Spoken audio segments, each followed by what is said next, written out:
Welcome to item 12 of ITERS. We're going to be looking at item 12, which is encouraging children to communicate on the infant and toddler environmental rating scale, ITERS. And as we know, ITERS is scored between 1 and 7, indicating how well you are performing in a specific item in your early years classroom, playroom, or setting.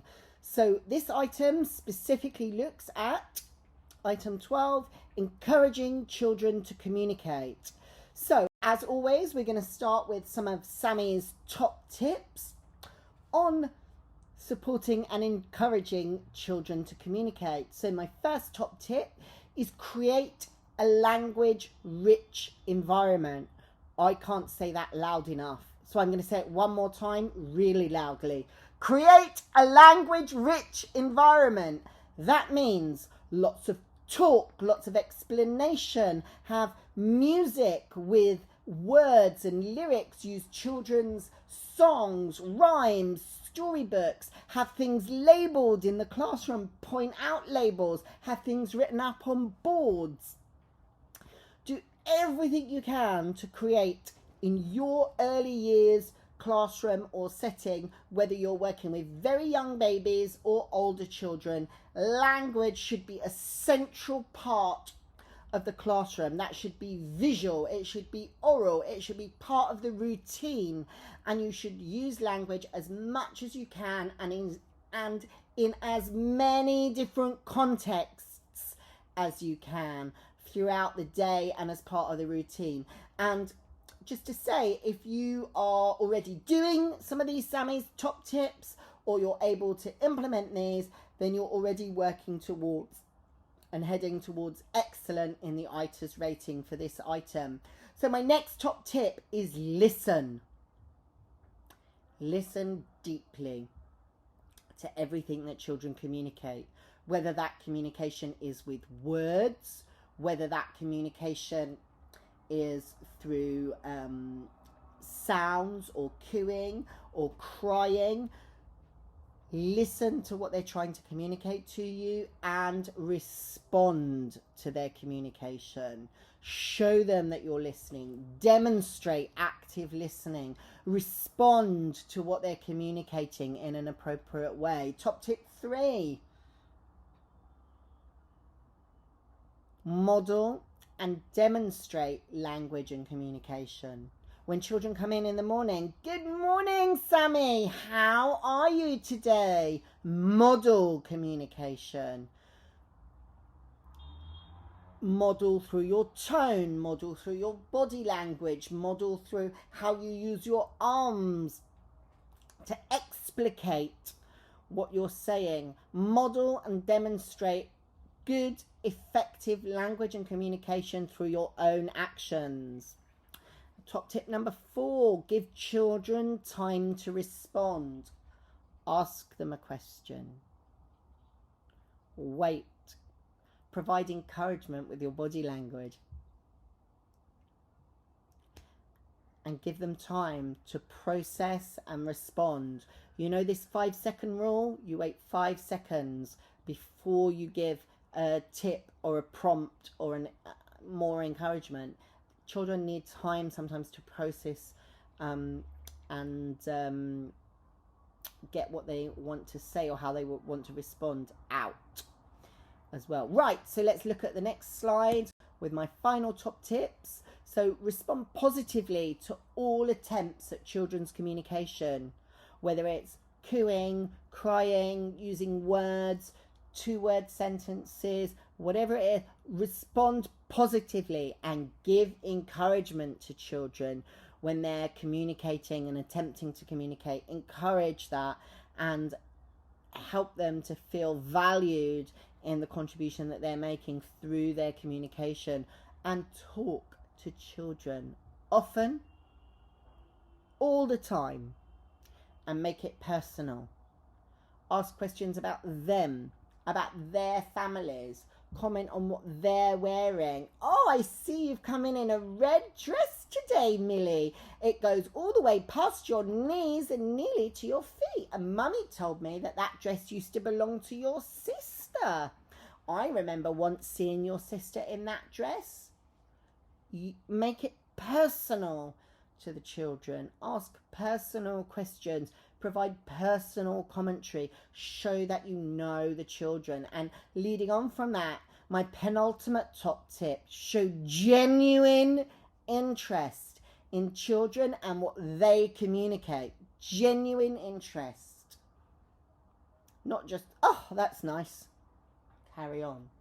Really? And where did you get it? Did you go on your own or did you go with somebody else? Follow up. Ask questions. Show you're excited by what they want to communicate. Build. Extend. And emphasize and demonstrate turn-taking in communication. I speak, then you speak. You speak, then I speak. You speak, I listen. Demonstrate that. Articulate that. Oh, now I'm going to listen to what you're going to say. Even before children are using language, when they're cooing, coo backwards and forwards with the child. Turn-taking in making communication. That's very, very important pre-starter for conversations. So that's it. That's Sammy's top tips. If you're already doing those things or you're able to start doing those things, you're already striving towards the upper end of the rating scale. This is what the rating scale looks like for item 12. And now we're going to dive in and we're going to look at each of those 4 categories. Inadequate. If you're inadequate, you're scoring a 1. If you're meeting these 4 minimal criteria, you're meeting a 3. If you're only meeting half of those minimal criteria, so if you're meeting 2 or 3 of those minimal criteria, then you're coming out at a rating of a 2. If you're meeting all of the minimals plus 2 of the goods, you're coming out at a 4. If you're meeting all of the minimals and all of those goods, you're coming out at a 5. If you're meeting all of the minimals, all of the goods, and 2 of the excellents, you're coming out at a 6. And if you're meeting all 3 excellents, you're coming out at a 7. So let's have a look at what it says, and you can start considering where you are on the environmental rating scale in your classroom. So, inadequate. The 3 criteria for inadequate. Staff never initiate turn-taking conversations with children.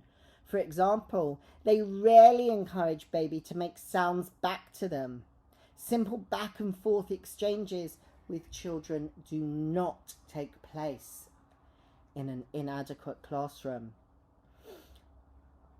Criteria 2, staff questions are often not appropriate for children. Either they're too difficult or they carry a negative message.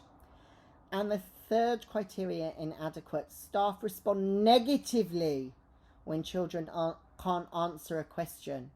Oh, you should know this. Did you not listen to me? These kind of responses to children's communications, these are inadequate. So if you're doing any of those things, you're coming out at inadequate. Let's go and look at what minimal would be. Half of these obviously is a grade 2, and all 4 of these you'll be coming out at a 3. So let's dive in. Staff sometimes start conversations with children. For example, they may make sounds back and forth when a baby, copying a baby's sound, responding to their crying verbally, and have some kind of short back and forth with toddler interaction. Staff sometimes ask appropriate questions and wait for the child to respond. For example, asking a baby if they want a toy, paying attention as babies smile, asking toddlers what they're eating and waiting for them to think for a word. This is minimally what should be happening in a classroom. Staff respond neutrally or positively to children who can't answer questions that they're being asked. Questions are sometimes, not consistently, sometimes meaningful to children. For example, child responds with interest and doesn't ignore the staff questions. So 2 of those things, you're coming out at a 2, and all 4 of those things, you're coming out at a 3. Now you need to meet all of those plus some of the goods in order to come out at a 4 or a 5. Staff initiate engaging conversations with children throughout the day. For example, they show enthusiasm. They use tone that attracts child's attention. Staff often personalize questions and or conversations for individual children. For example, they talk about children's families, their preferences, their interests, what they're playing with, what they did at the weekend. They use and address the child by their name. Staff often pay attention to children's questions, whether that's verbal or non-verbal. And they answer children's questions in a satisfying manner. Staff ask questions that show that children are interested in answering. They might make it funny or mysterious or silly. They use an attractive tone and it's meaningful but not too difficult for the child to answer. If you are doing all 4 of those things consistently in your workplace, you are a good provider in relation to encouraging children's communication. Let's have a look at what it means to be excellent. An excellent provision will have staff who frequently have turn-taking conversations with children consistently throughout the day. There are many appropriate questions used throughout the day, both during play and during routine times, such as circle time, lunch time. Staff ask children appropriate questions. They wait a reasonable amount of time for children to respond and then answer and support if needed. Are you hungry? Yes, you are. Shall we see what we've got on the table? Would you like rice or peas? Shall I put 1 pea on your plate? Shall I put another one? If you're doing those things consistently throughout the day, you're excellent. So think about where you and your setting are on that scale and think about what you can do to strive towards excellence.